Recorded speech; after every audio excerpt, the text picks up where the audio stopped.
Oh, Africa, Africa, Africa. Our cradle, you are natural, you are secure, and you are our birthplace. Dearest Africans, we have the chance to be born in this continent full of vegetations, wildlife, food, raw materials, and a hospitable community that know just one language, which is love. Our ancestors traded by interchanging and sharing what they had best amongst themselves.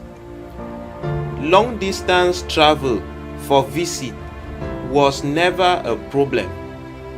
Now, we have embraced globalization, which for sure could have or can enable us better transform what we have already into finished product, or educate us on how to preserve our available green environment.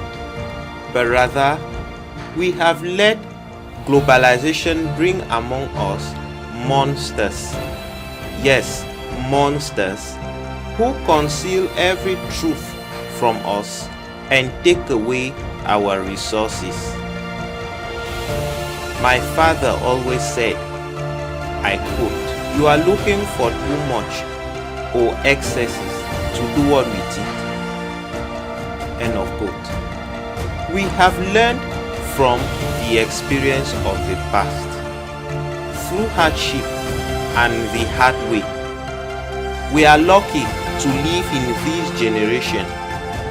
It is our turn to make a difference during this decade, which consists of fighting poverty, our enemy, by creating jobs, services, and products that can enable everyone and our green environment to strive.